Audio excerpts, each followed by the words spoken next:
الحمدللہ والصلاة والسلام علی رسول اللہ محمد وعلی آلہ وصحبہ ومن والاه۔ ناظرین کرام، السلام علیکم ورحمۃ اللہ وبرکاتہ۔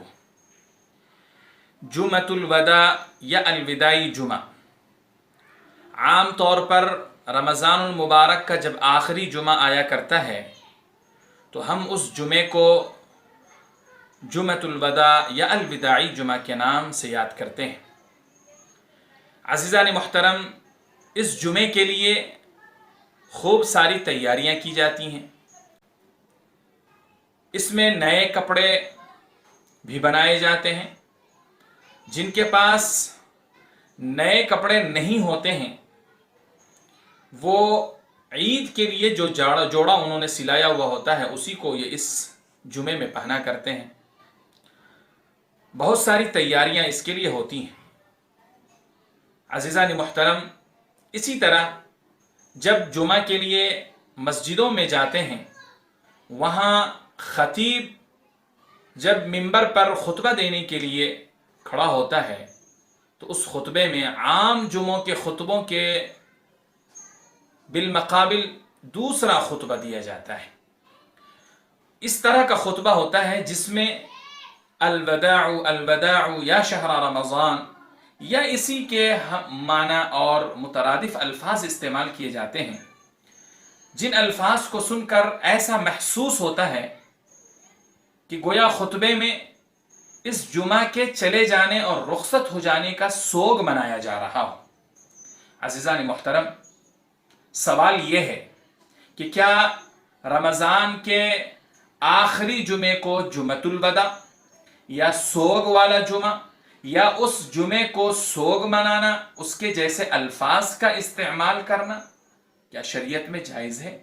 کیا اس کا کوئی ثبوت نبی صلی اللہ علیہ وآلہ وسلم کی احادیث سے، صحابہ کرام رضوان اللہ تعالی علیہم اجمعین کے آثار اور تعامل سے، یا سلف اور صالحین کے عمل سے کوئی ثبوت ہمیں ملتا ہے؟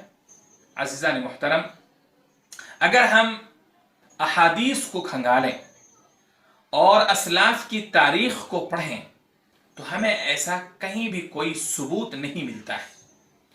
حضور اکرم صلی اللہ علیہ وآلہ وسلم کی زندگی میں کوئی ایسا ثبوت نہیں ہے جس میں آپ نے رمضان کے آخری جمعے کو جمعۃ الوداع کہا ہو، یا آپ نے صحابہ کرام رضوان اللہ تعالی علیہم اجمعین کو اس جمعے کو سوگ منانے کا حکم دیا ہو، یا آپ صلی اللہ علیہ وآلہ وسلم نے خطبے کے اندر ایسے الفاظ استعمال فرمائے ہوں جو سوگ کے معنی دیتے ہوں، رخصت ہو جانے اور اس پر اظہار افسوس کا معنی پائے جاتے ہوں۔ اسی طرح صحابہ کرام رضوان اللہ تعالی علیہم اجمعین کے تعامل سے بھی کوئی اس طرح کا ثبوت نہیں ملتا ہے۔ عزیزان محترم، خلاصہ یہ ہے کہ یہ جو ہمارے یہاں پایا جاتا ہے، یہ جو عمل ہمارے درمیان میں ہے، اس کا حدیث سے، صحابہ کے تعامل سے، آثار سے کوئی ثبوت نہیں ہے۔ ایک مسلمان کے لیے ضروری ہے کہ وہ ایسا عمل کرے جو قرآن اور احادیث سے ثابت ہوں، جس پر اللہ کے نبی علیہ الصلاۃ والسلام کا عمل موجود ہو یا آپ کا حکم موجود ہو۔ ایسا عمل جس پر آپ کا کوئی عمل نہ ہو اور آپ نے اس کا کوئی حکم بھی نہ فرمایا ہو، شریعت میں وہ جائز نہیں ہوا کرتے ہیں۔ اس لیے جمعۃ الوداع کو الوداع کہنا یا اظہار افسوس کرنا یا سوگ منانا قطعاً اسلام میں اس کی اجازت نہیں ہے۔ ہاں، یہ جمعہ رمضان کا آخری جمعہ ہوتا ہے۔ ایسے موقع سے ہمیں پچھلے گزرے ہوئے رمضان کے ایام اور پچھلے گزرے ہوئے جمعہ کو یاد کرنا چاہیے اور اپنے اعمال کا حساب کرنا چاہیے۔ ہمیں اپنے اعمال کا جائزہ لینا چاہیے کہ اتنے ایام رمضان کے گزر چکے، اتنے جمعے رمضان کے گزر چکے، ہم نے کیا رمضان کا حق ادا کیا؟ کیا ہم نے دن کے روزے کما حقہ رکھا؟ رات کی تراویح ہم نے پڑھی یا نہیں پڑھی؟ قرآن کریم کی تلاوت جس کا اس مہینے سے ایک خاص تعلق ہے کہ اسی ماہ مبارک میں قرآن کریم کو اللہ رب العالمین نے نازل فرمایا، کیا ہم نے قرآن کریم کو تلاوت اور قرآن کریم کو معانی اور تشریحات کے ساتھ سمجھنے کی کوشش ہم نے کی؟ اس ماہ مبارک میں کیا ہم نے کار خیر کو انجام دیا؟ اس ماہ مبارک میں کیا ہم نے صدقۃ الفطر کے نکالنے کا اہتمام فرمایا؟